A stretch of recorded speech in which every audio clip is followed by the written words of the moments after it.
네, 안녕하십니까. 한국사 능력검정시험 고급 이론 강의를 진행하고 있습니다. 저희가 지난 시간에 고려의 무신정변까지 해서 문벌기록사의 변청 과정을 살펴봤습니다. 이 시간에는 제5장 고려 대외관계의 변화 내용을 좀 살펴보도록 하겠습니다. 대관계는 10세기에서 14세기까지 관계를 정리하시면 됩니다. 여러분들이 좀 이해를 좀 돕고자 도와드린다면, 팁을 좀 드린다면은 삼국시대의 대관계부터 쭉 정리를 하시면 편합니다. 4세기 신라 백제 주도기, 5세기 고구려 주도기, 6세기 신라 주도기, 7세기 신라 삼국 통일기에서 10세기까지 가는 거죠. 그리고 이제 이 단원 고려시대 와서 10세기에서 14세기까지 관계를 보시면 돼요. 대체로 큰 흐름은 이렇습니다. 10세기, 11세기는 거란과 관계고요. 12세기는 여진입니다. 거란족이 세운 나라 이름을 요, 여진족이 세운 나라 이름을 금이라고 그랬습니다. 그리고 13, 4세기는 몽골입니다. 원이죠. 그리고 14세기 말, 여기는 어디예요? 바로 홍건적과 외구의 침략. 여기까지가 고려의 대관계입니다. 큰 틀을 이렇게 잡아 놓으시고, 그리고 고려의 대외정책의 기본 방향부터 살펴보기로 하겠습니다. 자, 그럼 보시죠. 기본 정책은 친송북진입니다.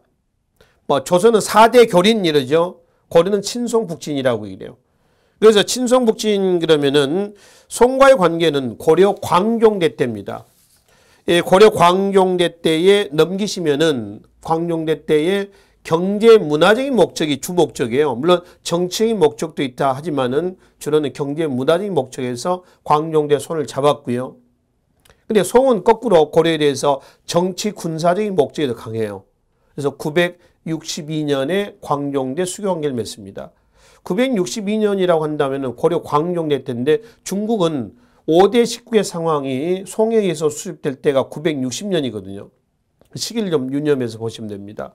그리고 이제 송하고 이제 고려는 그런 관계고요. 고려하고 거란과의 관계가 어때요? 대립 관계죠. 고려는 고구려 후계자라고 했습니다. 그래서 고구려 고퇴복을 위한 북진 정책을 추진하는 과정에서 거란하고 충돌하는 거죠. 그게 이제 우리가 앞으로 볼 거란과의 3번에 걸친 전쟁 경과가 될 겁니다.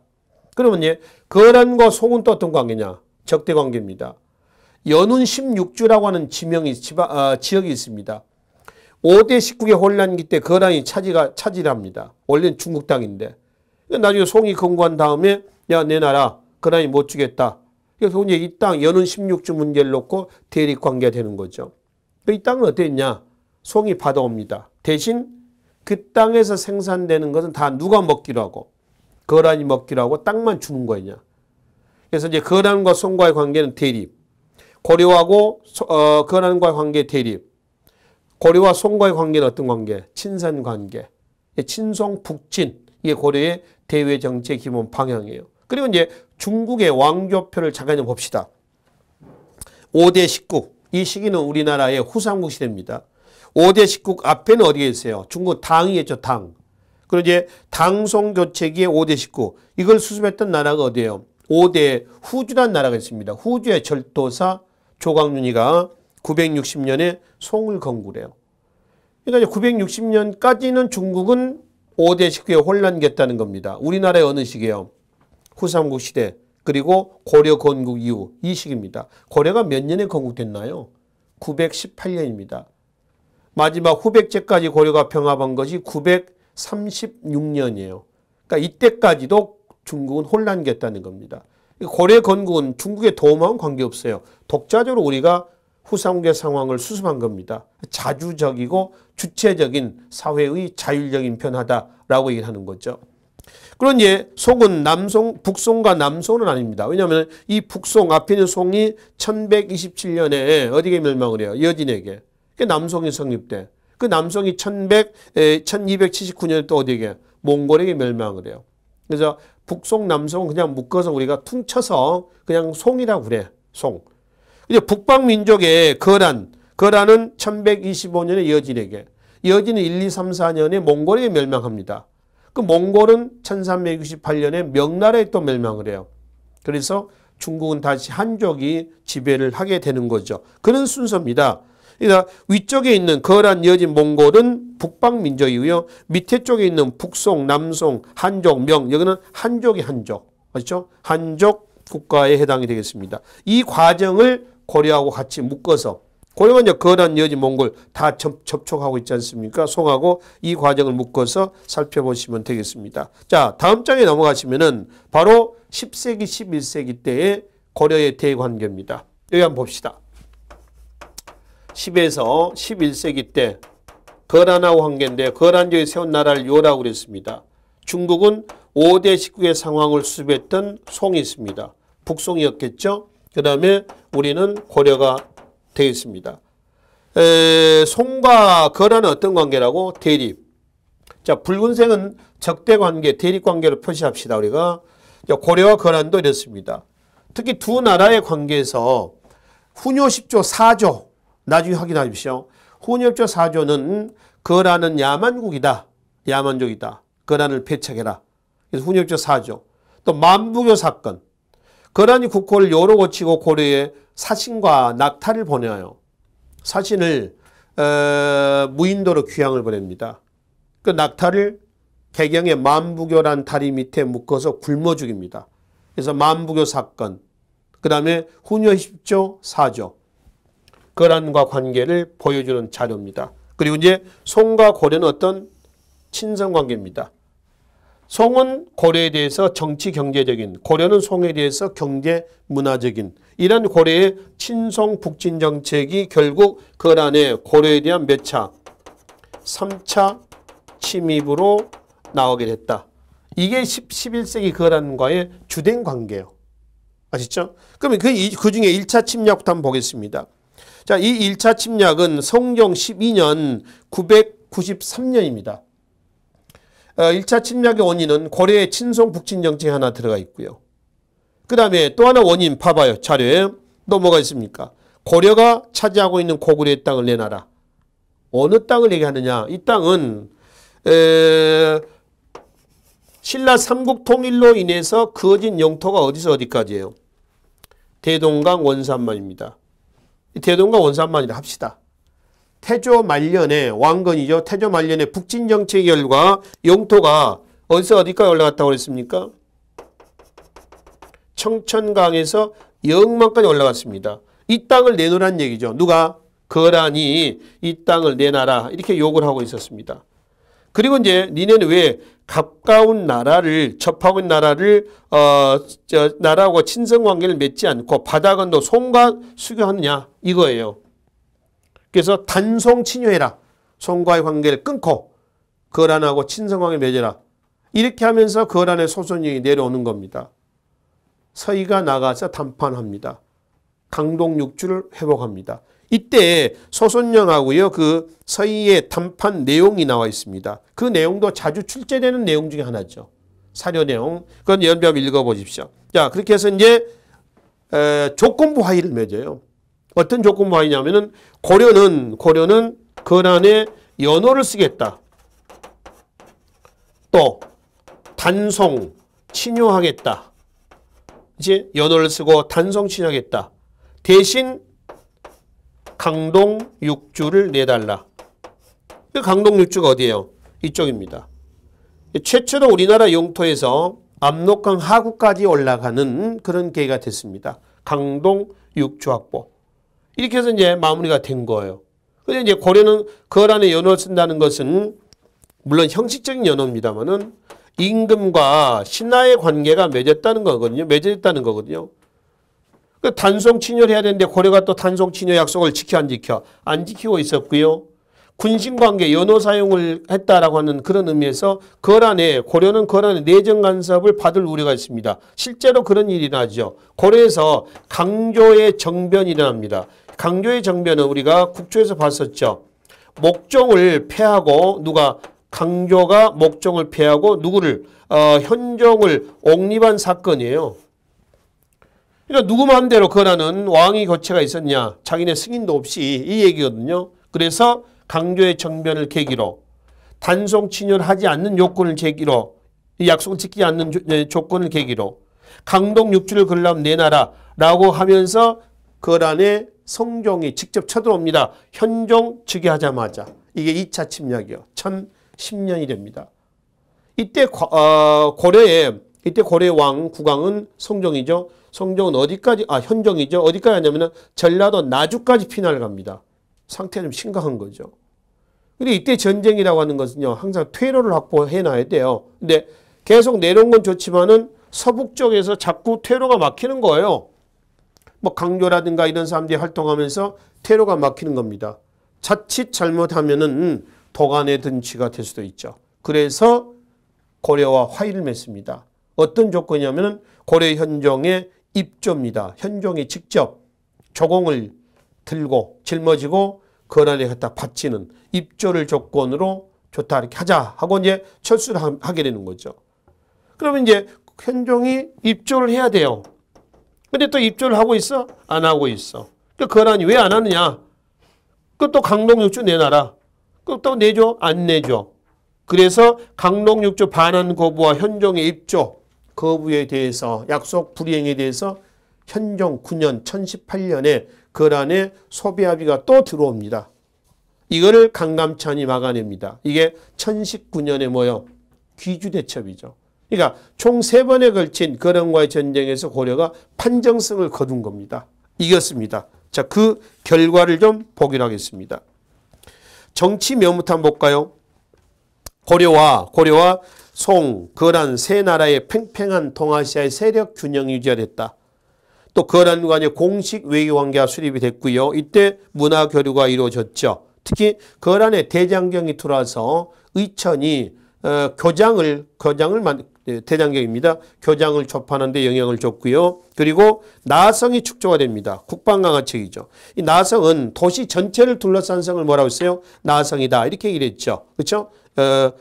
2차 침략 때 개경 수도가 함락됐지 않습니까? 그거에 대한 보완책이 되겠죠. 그리고 천리장성이 축조가 됩니다. 부여성에서 비사성까지 했던 그 7세기 천리장성 혹시 기억나십니까?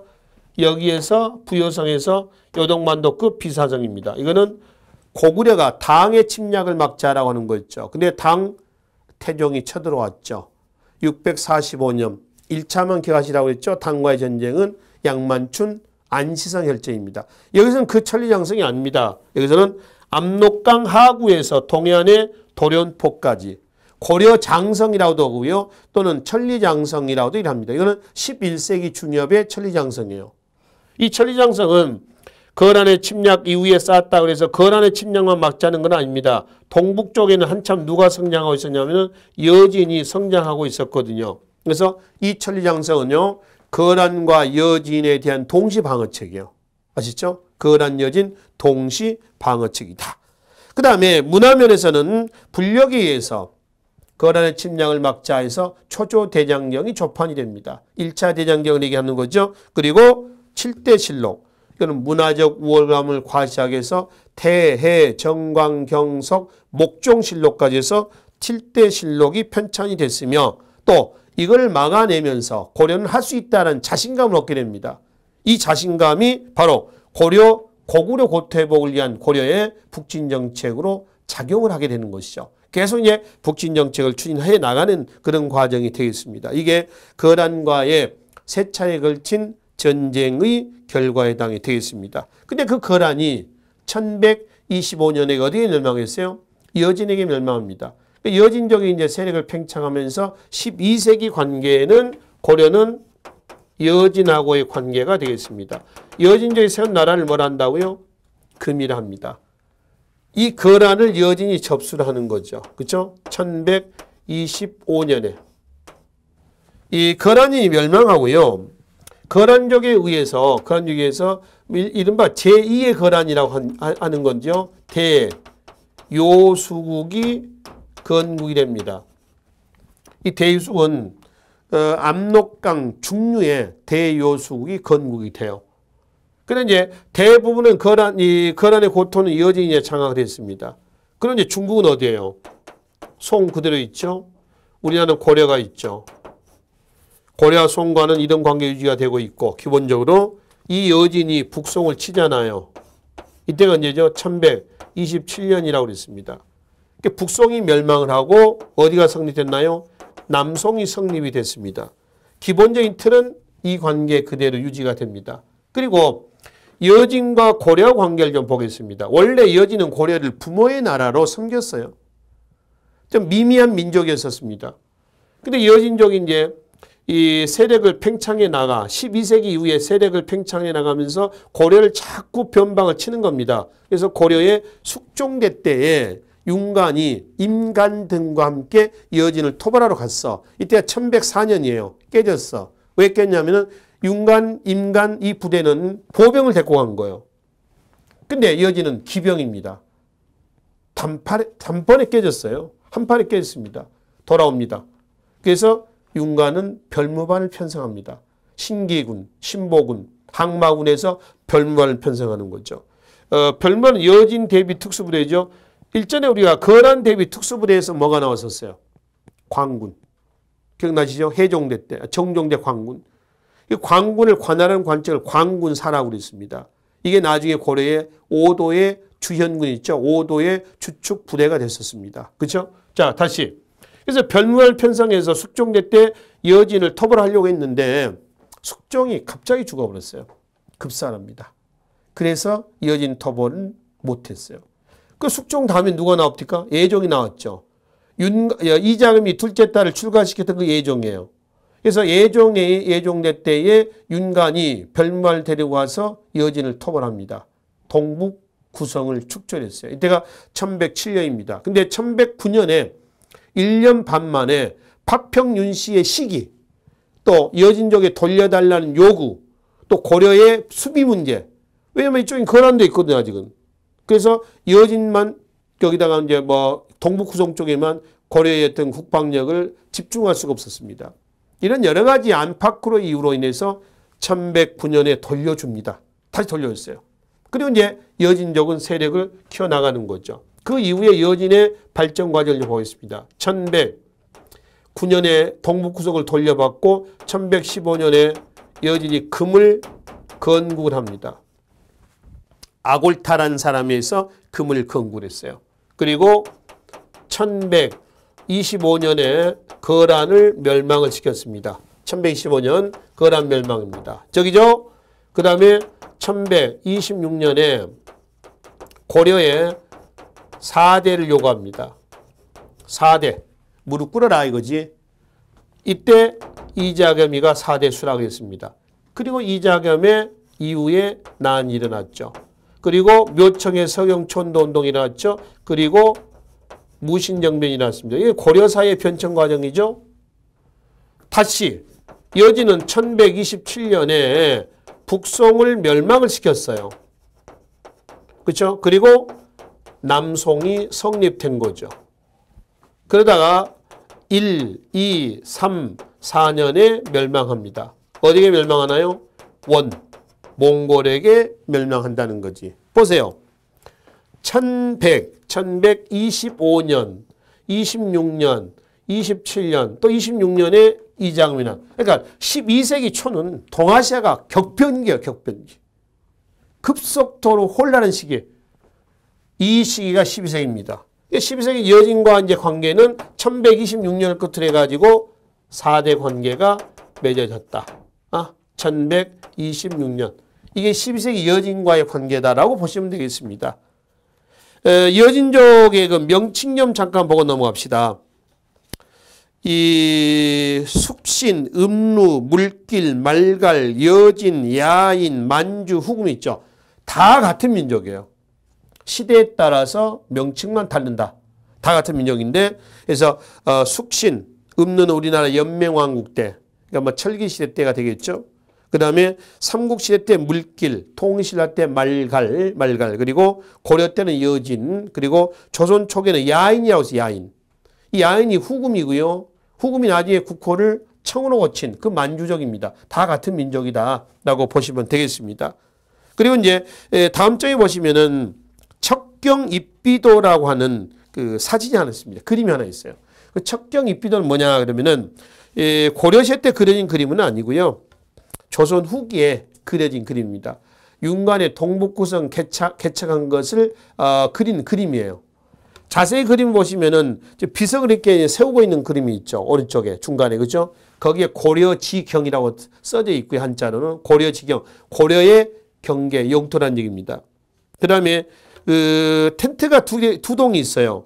위쪽에 좀 큰 텐트가 한 천막이 하나 있고요. 또 밑에 천막이 하나 있죠. 위에 텐트 안에 앉아 있는 사람이 윤관입니다. 윤관. 그 밑에 텐트 안에 앉아 있는 사람이 누구냐면 윤관과 같이 이 동북구성을 개척하러 갔던 누구죠? 오연총입니다. 그 인물은 윤관과 오연총으로 이해를 하시면 되겠습니다. 이게 12세기 여진과의 관계에서 살펴볼 수 있는 내용이 되겠네요. 자, 그리고 이제 13, 4세기로 가겠습니다. 13, 4세기. 여기 이제 어디하고 관계인가요? 몽골입니다. 몽골이 세운 나라를 뭐라고 했죠? 원이라고 했습니다. 그리고 요 여진이 몽골에게 멸망을 하는 거죠. 아까 몇 년이었죠? 1, 2, 3, 4년이 되겠습니다. 여진이 멸망하기 전에 말입니다. 여진족에 의해서 제2의 여진, 동진국 또는 동진국을 대진국이라고도 일합니다. 대진국, 동진국, 대진국이라고 하는데 이 대진국이 두만강 이북 쪽에 건국이 돼요. 제2의 거란은 아까 뭐라고 그랬어요? 대요수국. 제2의 여진은 뭐라고요? 동진국 또는 대진국 이렇다는 얘기입니다. 아셨죠? 그 몽골이 있고 중국은 어디가 있어요? 북송이 멸망하니 남송이 있죠. 그 다음에 우리 고려가 있습니다. 남송과 고려는 기본적으로 요 틀 유지가 됩니다. 그리고 요 몽골이 남송을 쳤어요. 이때가 1279년입니다. 근데 1279년이라고 한다면 이미 고려는 원간섭기로 들어간 부분입니다. 언제 이후죠? 삼별초항쟁 이후니까 1273년에 삼별초항쟁이 제주도에서 토벌이 되면서 완전히 원간섭기로 가는 그런 상황입니다. 이게 13세기 말 이후에 원간섭기, 이른바 자주성 실현기라고 하는 그 부분입니다. 근데 이제 이 몽골은 언제 어떻게 해서 우리나라로 들어왔느냐 이거거든요. 원래 고려하고 몽골은 아무런 관계가 없었어요. 근데 어떤 사건을 계기로 해가지고 접촉을 하게 됩니다. 그 사건이 뭐냐 그러면은 바로 강동성역입니다. 자, 다음 장에 맨 위에 보시면은 1219년에 강동성역이라고 하는 게 있죠. 평양 동쪽 성에서 누구를 토벌했다? 거란을 토벌한 사건입니다. 이 평양 동쪽 성의 거란 토벌 사건은 갑자기 거란이 또 여기서 왜 나오느냐 이거죠. 이게 한번 보세요. 제2의 거란 대요수국이 여기 있었습니다. 여기 이제 고려가 있는 거죠. 고려. 그 다음에 이쪽에는 제2의 여진 누가 있죠? 동진국이 있었습니다. 동진국. 중국은 어디가 있냐면 중국은 원이 있는 거죠. 원. 근데 이 대요수국이 말이죠. 자꾸 변방을 치는 거야 이렇게. 고려에 두 번 내려옵니다. 1차 때는 어디요? 지금 충청북도 제천이죠. 제천까지 내려와요. 고려 김취련한 사람이 막아낸 기록이 있어요. 또 들어와. 또 내려옵니다. 그래서 이제 얘네들은 안 되겠다. 얘네 근거지를 토벌하자 해서 올라가는 겁니다. 올라갔는데 누가 압살했냐면은 몽골하고요. 이제 원입니다. 그럼 제2의 여진 있죠. 동진국, 대진국. 얘네들이 합세를 했어. 그래서 어디다 거란을 잡아다 집어넣었냐면은 평양의 동쪽에 있는 성입니다. 그게 강동성이에요. 그러니까 집어넣어놓고 세 나라가 연합해서 토벌했어. 그 사건을 1219년에 뭘 한다고? 강동성역이라고 한다고. 아시죠? 강동성역이다. 그렇게 해서 거란을 완전히 토벌했어. 대요수국을. 그 고려는 얘네들을 지방으로 전부 다 분산시켰습니다. 한 마을을 다 죽이는 거 아니고요. 마을을 만들어 줘가지고 살게 했었어요. 그 마을을 거란장이라고 했습니다. 거란장이라고 한다. 자, 그래서 강동성의 역을 계기로 해서 여몽 첫 접촉 계기가 된 거죠. 근데 문제는 몽골이 고려에 이제 압박을 하는 겁니다. 대제국을 건설하는 과정에서 징기스칸이 우리의 힘으로 니네 눈에 가시였던 거란을 토벌하지 않았느냐. 그러니까 여몽 협약을 맺어서 니네 고려는 몽골에게 조공을 매일 갖다 바쳐라. 이렇게 하는 거죠. 그렇게 해서 여몽 협약이 맺어져요. 그 여몽 협약에 의해서 곡물을 징수해 가던 몽골인 사신이 저고해입니다. 몽골 사신 저고해라는 사람이 고려인으로 변장한 여진족에 의해서 국경선에서 피살이라는 사건이 납니다. 사신이 죽어버렸어요. 이거는 큰 외교적 결례죠. 비록 고려인이 죽이지 않았지만은. 그래서 이제 몽골은 사실 어떻게 보면 저고해가 잘 죽어준 거죠. 그걸 미끼로 해가지고 들어오는 겁니다. 야, 이거 뭐냐, 이거. 왜 사신을 죽였냐, 이거지. 그래서 쳐들어와요. 이때가 고종 18년이에요. 1231년입니다. 고종 18년 1231년이면은 우리나라는 이미 무신혁명이 터진 거죠. 1170년. 그죠? 어디 있습니까? 예. 1170년 무신혁명이 터진 거예요. 1231년에 몽골에 1차 침략이 있었다니까. 그렇죠? 그러면 이때가 고종 18년이라고 한다면은 무신정권 누구 때냐 그러면은 최후 때예요, 최후 때. 그래서 이제 몽골이 쳐들어와서 조공을 갖다 바치기로 하고 무마가 됐어. 그러니까 너무 많은 조공을 요구하니까 1232년에 고종 19년에 최후가 수도를 어디로 옮겼죠? 강화도로 옮겼습니다. 강화천도가 탄핵이 됐죠. 그렇죠? 그리고 이제 1270년에 개경환도가 다시 이루어졌습니다. 몽골에 굴복하는 개경환도에 반발해가지고 터졌던 것이 뭐였죠? 바로 삼별초 항쟁이었죠. 근데 삼별초 항쟁이 1273년에 종식이 됐어요. 그리고 이제 뭘로 간다는 거예요? 바로 원간섭기로 간다. 자주성 실행기로 간다라고 하는 겁니다. 몽골의 침략은 총 6차에 걸친 6번에 걸친 침략이 나와 있습니다. 그 6차에 걸친 침략을 다 볼 필요 없고요. 자, 1차만 잠깐 보겠습니다. 1차, 2차 침략을 감행했던 사람이 누구냐면 몽골의 장수가 살리타예요. 살레탑이라고 한자는 씁니다만은 발음은 살리타로 발음합니다. 근데 2차 때 처인성 전투에서 용인입니다. 처인 부곡민이죠. 여기에서 김윤후 승병이죠. 죽였어요. 그러니까 처인 부곡이 나중에 특수행정구역 처인 부곡이 처인 현으로 승격이 됩니다. 현, 그러니까 양인 집단으로 승격이 됐다라고 하는 거죠. 그거의 계기는 공주 명학수의 봉기가 시발점이 되는 거예요. 아시죠? 이건 나중에 사회사에서 다시 살펴보기로 하겠습니다. 그리고 이제 정부에서는 김윤에게 상장군의 벼슬을 줍니다마는 김윤은 받지 않습니다. 사양합니다.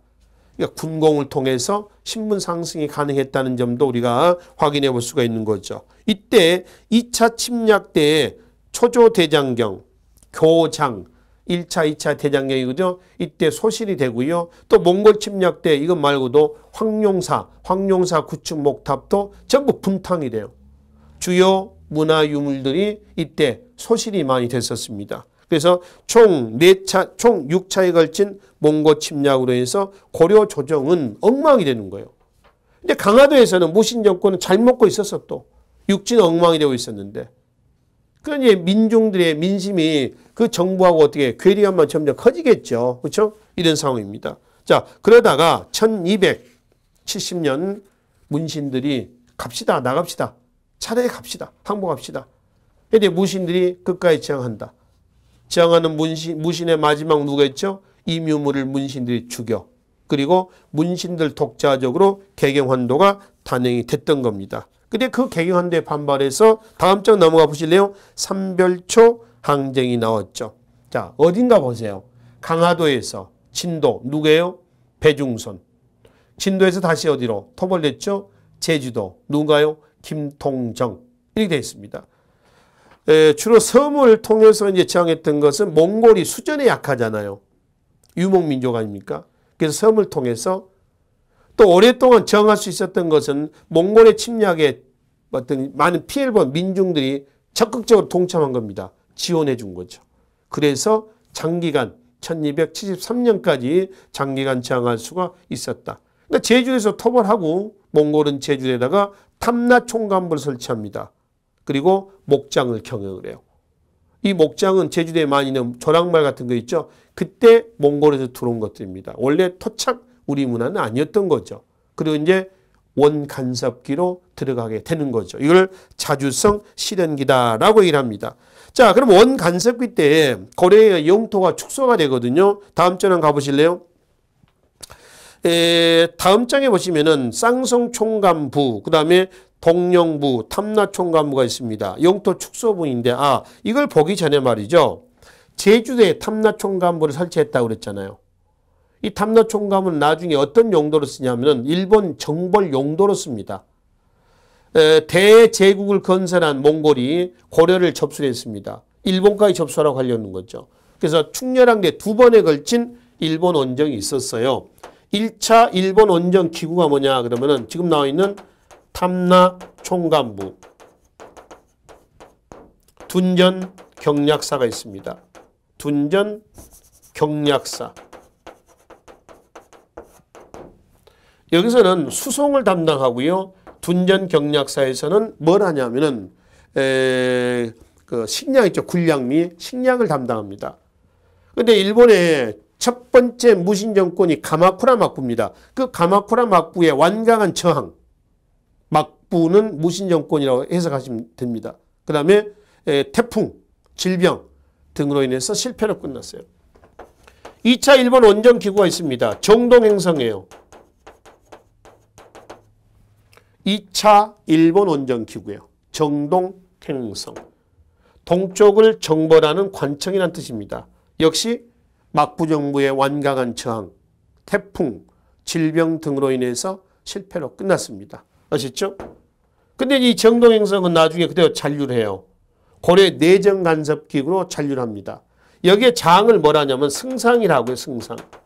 고려의 왕이 겸임을 합니다. 승상에서 고려왕이 겸임한다.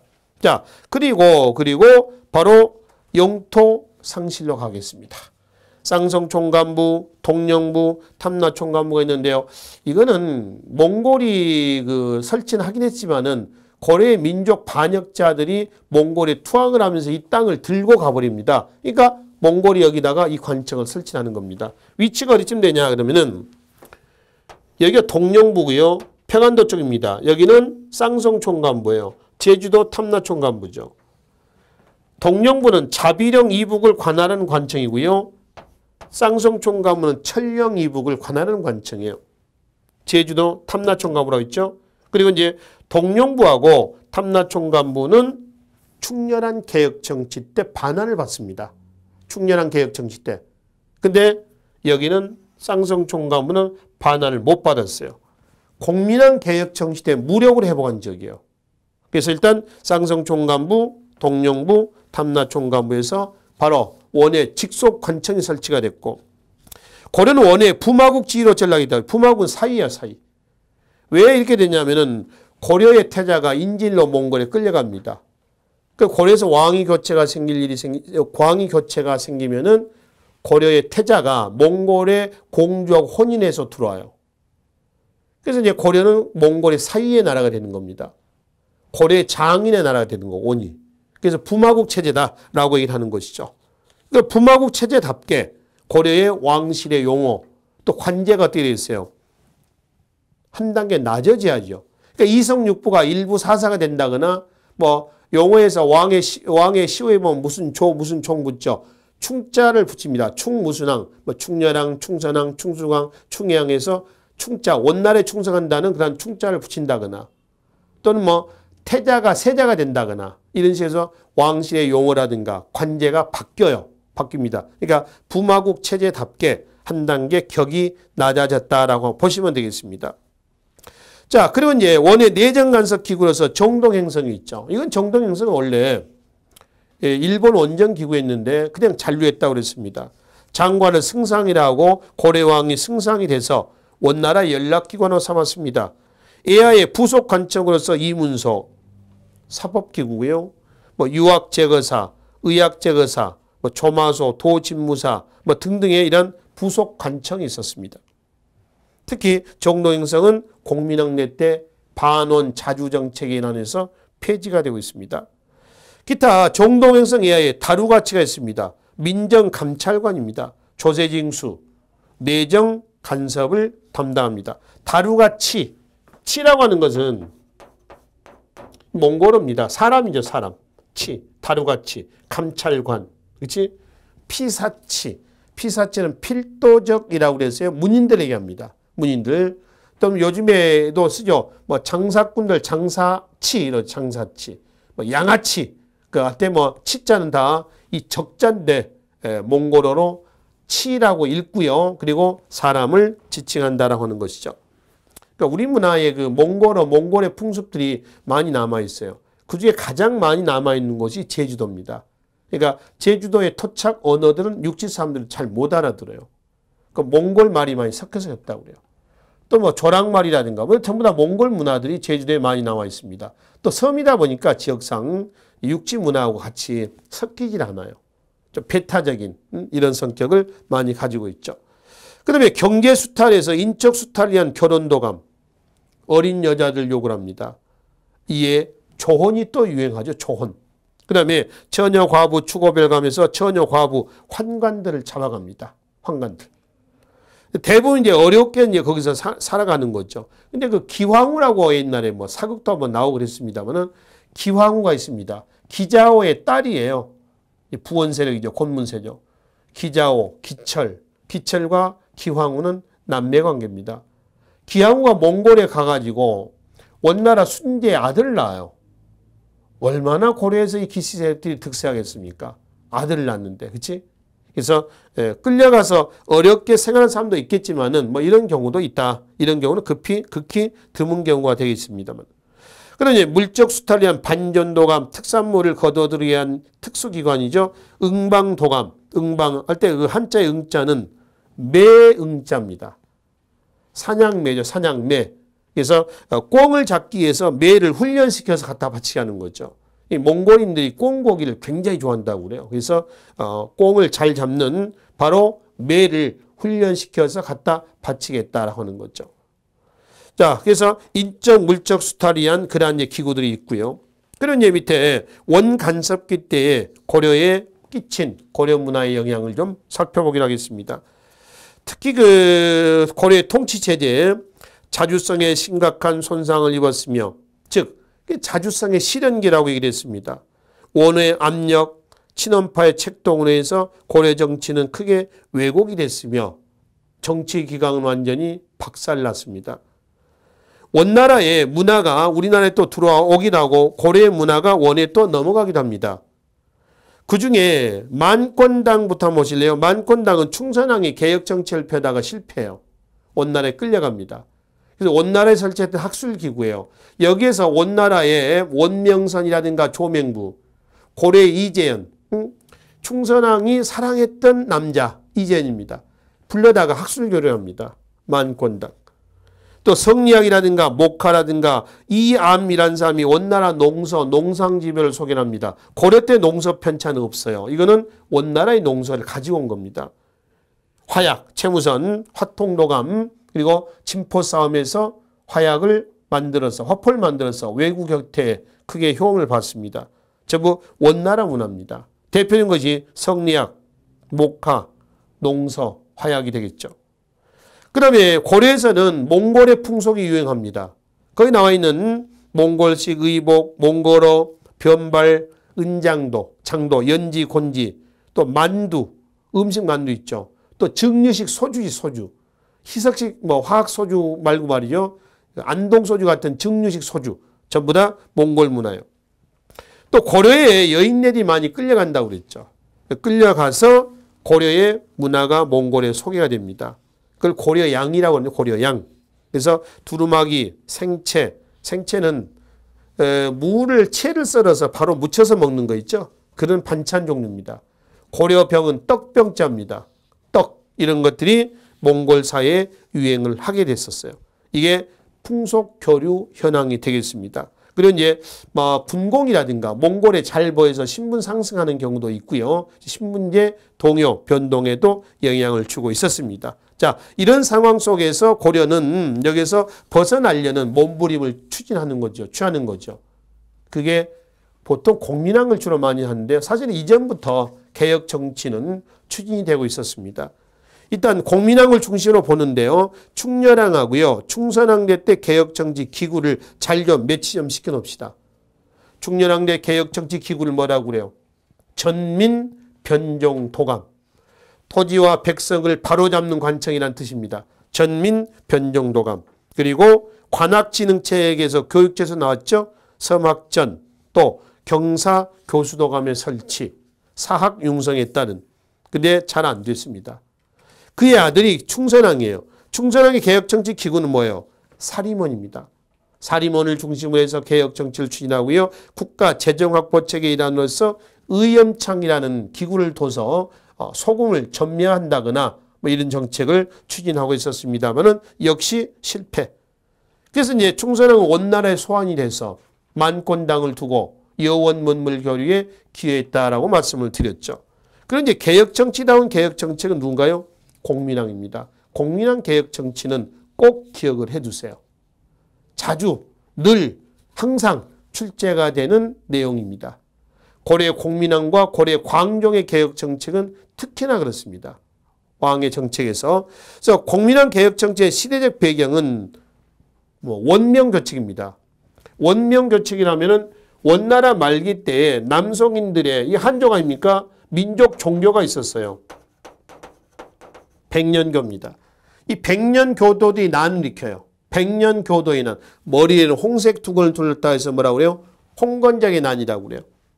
그래서 이 홍건적의 난으로 해서 원이 위축이 되고 얘네들에 의해서 어디가 성되냐면 명이 건국됩니다. 한조 광조가 들어선단 말이에요. 이때를 이용해서 고려말 공민왕이 개혁정치를 펴는 거죠. 원명교책이다. 원이 지고 명이 흥계할 때. 밖으로는 원의 간섭에서 벗어나겠다라고 하는 반원자주정책. 안으로는 뭐죠? 왕권 강화정책. 그렇죠? 이렇게 해가지고 개혁정책을 추진하는 거죠. 그래서 이제 반원자주정책 해가지고 지금 뭐 한 8가지 정도 나와 있습니다. 그대로 한번 읽어보시고요.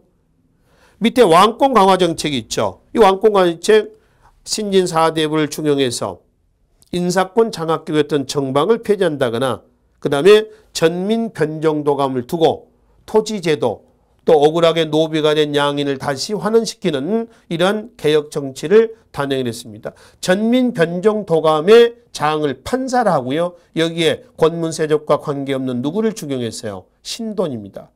근데 무한한 권력은 무한한 부패를 창출하는 거죠. 그러니까 신돈이 변질되지 않습니까? 변질돼요. 나중에 신돈은 추방이 돼, 처형이 돼요. 그렇죠? 됩니다. 그래서 결국 이제 공민왕 개혁 정치를 주도 맡겼던 신돈이 없어지고, 그리고 공민왕도 노국공주가 난상 끝에 죽어버리지 않습니까? 정신적인 공황 상태에 놓이게 돼요. 그래서 정치에 손을 떼버리게 되는 거죠. 그래서 실정을 합니다. 그러다가 공민왕도 어떻게 됐어요? 암살이 됩니다. 죽어. 그래서 이제 공민왕 개혁 정치는 결국은 실패로 끝이 났습니다. 실패 요인을 보시면은 여러 가지 요인이 있습니다. 결론은 내우 외환 속에서 공민왕 개혁 정치는 실패로 끝났습니다. 그 중에서 가장 큰 요인은 뭘 것 같아요? 한번 꼽아보십시오. 개혁 세력의 부재입니다. 누군가요? 신진 4대부의 세력 부재다. 그게 가장 큰 요인이죠. 공민왕 다음에 우왕, 창왕 나오죠. 이때 이제 권문 세력이 또 득세를 할 겁니다. 그걸 다시 뒤집어 엎는 이제 뭐 유야도해군, 과전법, 그런 게 1392년 조선의 건국으로 넘어가겠죠. 이거는 조선 건국 과정에서 다시 다루기를 하겠습니다.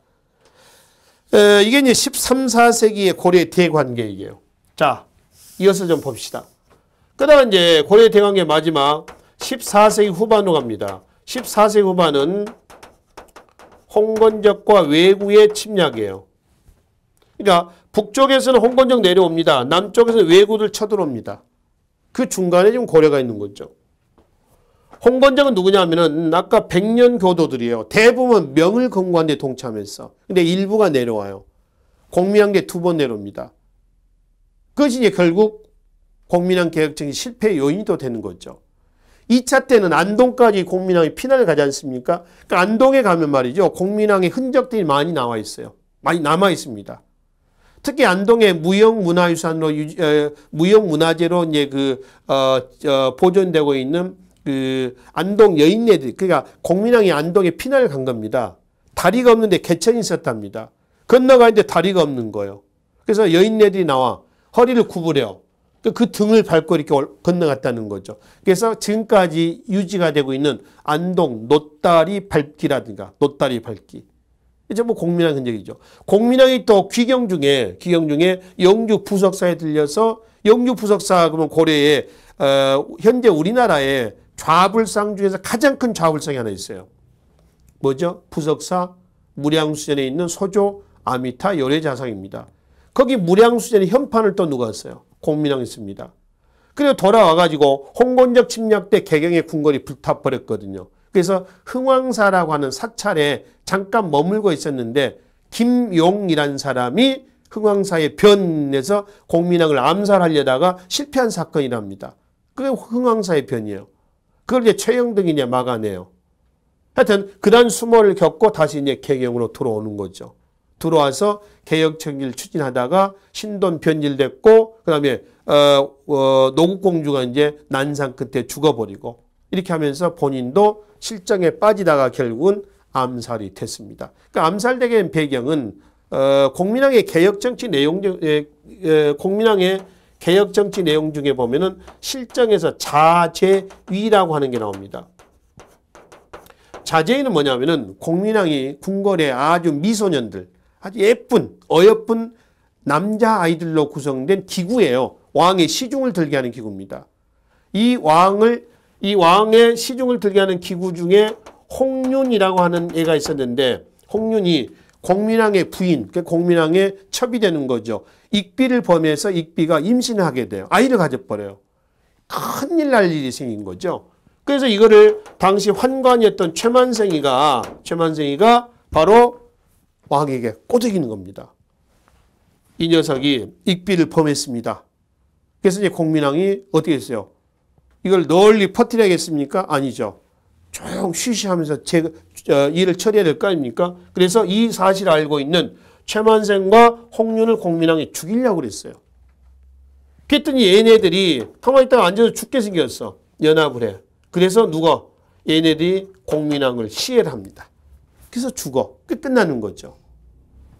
그리고 나서 이제 우왕, 창왕 이렇게 넘어가는 겁니다. 여튼 그 홍건적은 다시 돌아와서 홍건적은 두 차례 걸쳐서 공민왕대 내려옵니다. 왜구는 공민왕 우왕대, 공민왕에서 우왕대 때까지 극심했다고 그래요. 왜구의 노략질은 어제 오늘의 일은 아니죠. 뭐 신라시대 때도 계속 들어오지 않습니까? 조선시대 때는 안 들어옵니까? 그래서 이러한 홍건적 왜구의 침략을 격퇴하는 과정에서 성장했던 세력을 뭐라고 그러죠? 바로 신흥 무인 세력이라고 그래요. 이 신흥 무인 세력은 성향이 거의 누구하고 비슷했냐면은 신진 사대부하고 비슷합니다. 그래서 신흥 무인 세력과 신진 사대부들이 고려 말에 모순을 극복을 하면서 어디를 15세기 조선을 건국하는 주역으로 성장하게 되는 것이죠. 거기에 왜구의 침략 격퇴에서 최영, 최무선 지도협회입니다. 이성계, 박위 등이 있습니다. 그 사람들의 그 위치 좀 잘 매치 좀 시켜놓으시렵니까? 최영, 부여의 홍산대첩, 최무선 진포대첩, 화약 화포를 처음 썼다는 것이죠. 그리고 이성계 남원 황산대첩, 박위 스시마 정벌, 대마도 정벌입니다. 그리고 그 위에 사료 있죠. 왜구에 의한 피해 상황하고요. 그리고 다음 장에 보시면은 이성계 부문에서 또 자주 출제되는 황산대첩 그 내용도 나와 있습니다. 그 사료는 여러분들 한번 꼭 읽어보시기 바랍니다. 이렇게 해서 이제 14세기 후반에 홍건적 왜구의 침략까지 해서 고려의 대관계를 거란, 여진, 몽골, 홍건적 왜구 이 순서대로 해서 정리를 하시면 되겠습니다. 자, 그래서 대관계 부분은 여기까지 마무리를 짓고요. 고려의 정치사를 마감을 하겠습니다. 다음 시간에는 고려 중세 경제사 파트에서 찾아뵙도록 하겠습니다. 수고하셨습니다.